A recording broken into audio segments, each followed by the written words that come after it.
not to impress the masters, but to impress his master, his king. And so this is where relationship in your process is key. So for me, my breakthrough didn't really come until I accepted. I remember, thank God for Pastor Tommy from Crossover Church, stepping out in faith again, when many people around me didn't understand why, but going to Flavor Fest by faith, in 2013, and being exposed to what they were doing over there at Crossover Church in Florida, and just having my mind blown, and experiencing the possibilities of ministering and reaching and touching lives in an unorthodox, outside-the-box way, but yet seeing lives impacted through hip-hop, through DJs and guys wrestling and, just like, seriously, but being exposed to it.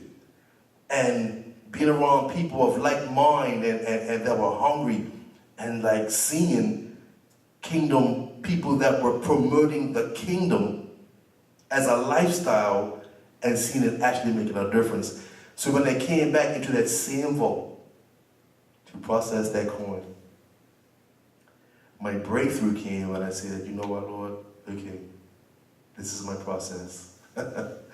So you know what I'm going to do? I'm going to be the best, operations associate and coin processor that this bank has ever seen. I'm going to glorify you by being the best at this right here, right now. Yeah. But Lord, you still know that I want to be a kingdom promoter full time. And I don't know how you're going to do it. I don't know when you're going to do it. But you're going to have to do it. I'm not going to leave this job. I'm not going to step out on my own. You have to release me. And when you do, then I know that that's my time. But for now, I'm going to serve you right where I am. And when I say breakthrough, like literally, because there was a time when I would just take my time. I didn't even want to go to work because I knew what I had to face. And I knew that this wasn't my ultimate resting space. But when I finally accepted that this is my process, that this is for now, this is my assignment, and that my Father is in control, it gave me a whole new perspective, and I couldn't wait to get to that vault. Some people call it the dungeon. To get there and to process that coin, to work with my boy Derek, to be able to share with him, to be able to put on my iPod and just listen to worship music all day. As I processed that coin, it made being in that process, in that point of my journey, an enjoyable one that I could, knowing that there was destiny for me, that there was purpose in me. And so when you begin to realize the purpose of a thing, it makes that thing all the more easy to deal with because you understand the purpose of it. So when I finally understood the purpose of me going through this process, for being in this coin vault, somewhere where I did not ultimately see myself, no problem.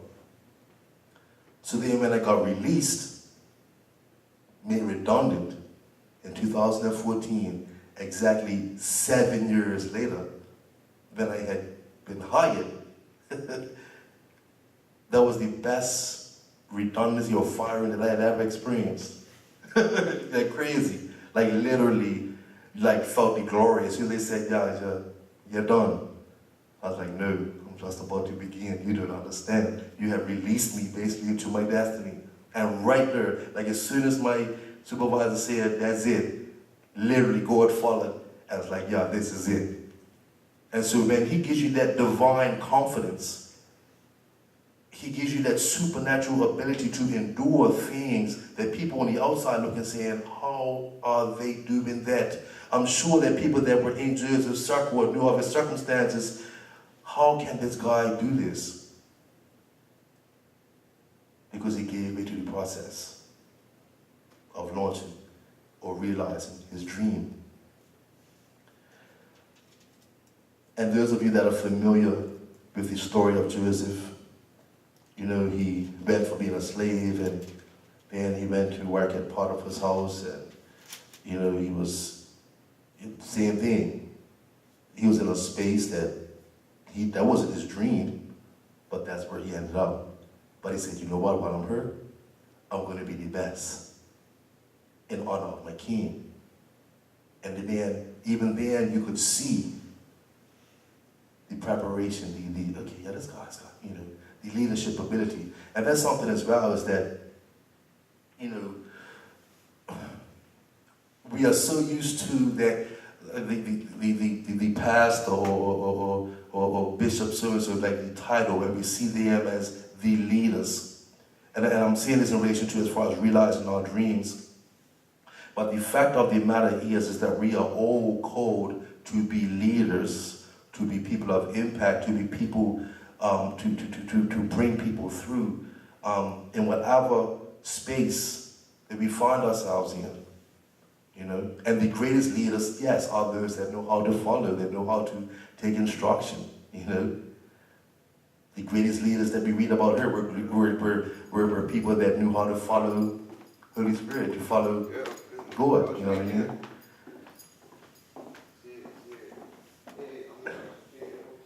And so that's what we need to realize, is that, you know, we're all called to be leaders. And just want to also acknowledge, man, even this is what I'm reading from, is the Maxwell Leadership Bible.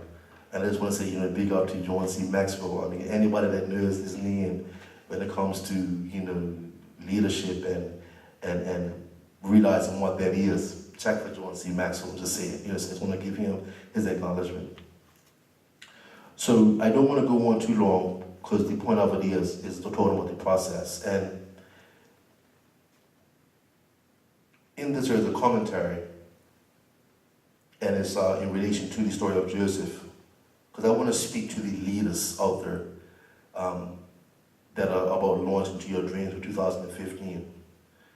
And I just want to share with you what simply Mr. Maxwell has shared, you know, in this commentary Bible. And it says Joseph and the law of process. And basically it says how leadership develops daily, not in a day. Process. So he breaks it down basically like in 4 phases. And I'm going to simply share them with you, but feel free, once again, you know, one thing about the internet, Facebook and stuff, you can get these things for yourself. And I'm not even trying to be all deep. I mean, I'm literally going to just share this with you. And I pray that, yeah, you get the point of the message. So it says, becoming a leader is a lot like investing in the stock market. If you hope to make a fortune in a day, you're doomed. It's what you do day by day over the long haul that matters most.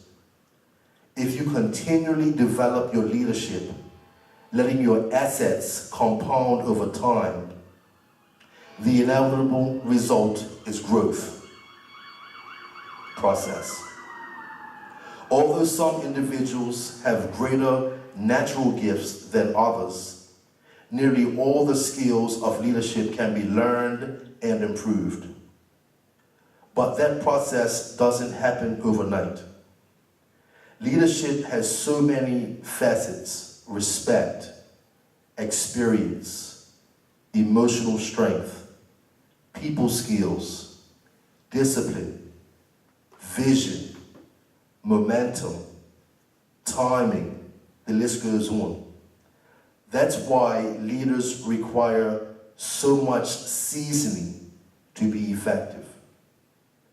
The good news is that you can grow in your ability to lead regardless of your starting point.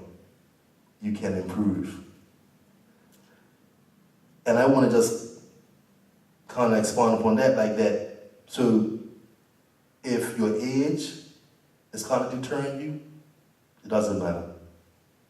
You know, whether it be the Bible or history or whatever, you know, you've got people that are from 10 years old to, 80 years old, having a light bulb moment, and when they make that connection, shifted. So don't ever buy into the lie that it's too late because you might be too old or you missed your opportunity.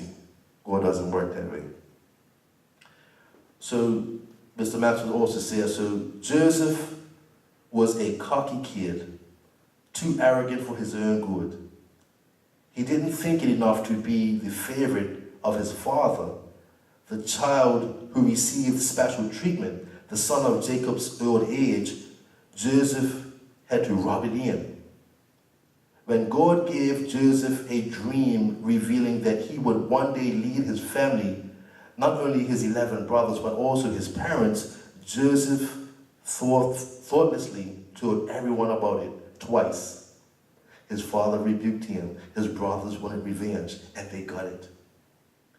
Early in life, Joseph didn't know how to skillfully work with others. He lacked experience, wisdom, and humility. 3 qualities gained only with the passage of time. See, this is why process is necessary. Joseph's life illustrates the law of process. Observe how time and experience contributed to the development of Joseph's leadership skills. And again, I'm going to say, in order for you to launch out into your dream in 2015, you have to have a mindset of a leader, no matter what your position in life is. So, phase 1, I don't know what I don't know. Everyone starts out in a state of ignorance. That's where Joseph began. He didn't understand the dynamics of his family. Either he couldn't imagine how his brothers might react when he described his dream, or he didn't care. The scripture says his brothers already hated him. When he described his dream, they hated him even more. Joseph did and said things without understanding the interpersonal issues involved. His ignorance cost him more than 2 decades of alienation from his family. Now that's kind of building on the point that I had shared earlier. Phase 2, I know what I don't know. I know what I don't know. It took a life-changing incident to capture Joseph's attention and start him on the road to change. Thrust into slavery in Egypt, he began to learn what he didn't know.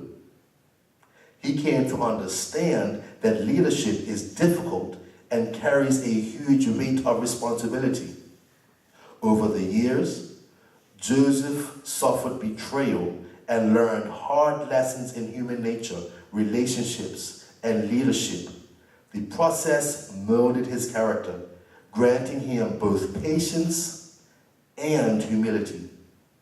Eventually, he recognized God as his source of blessing and power. Process.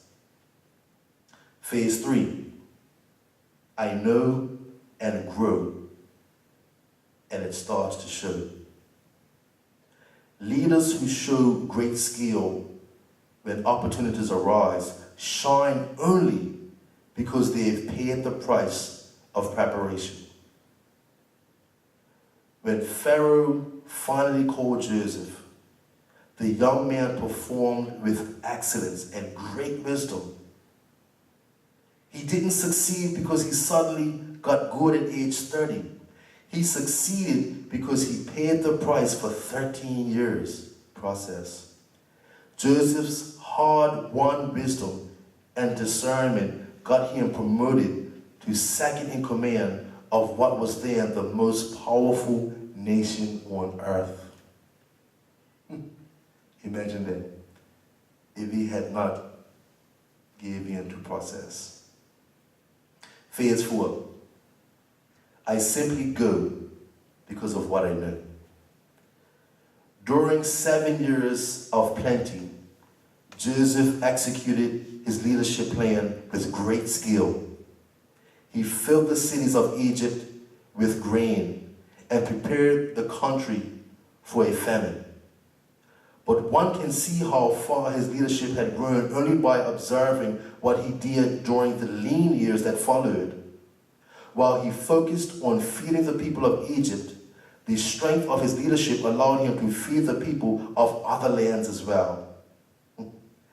In the process, he brought untold money, livestock, and land into his master's possession. He also fulfilled the prophecy of his teenage dreams. Why? Because he gave in to process. And just this paragraph alone kind of explains the term that we always use very flippantly. It's not about me. And sometimes we say that and we don't understand what we're saying, you know. Because even though we say it with frustration, we say it with doubt, we say it with fear. Because that's what we've learned to say. It's not about me, you know. And we do say it to encourage ourselves, to give ourselves perspective. But I think over this, it kind of really brings the point home. So it says, every effective leader needs time to develop. But time alone cannot make someone an effective leader. Some individuals never discover the law of process, never work at growth, and therefore remain at phase 1 their entire lives. Fortunately for the children of Israel, Joseph did not stop at the first stage.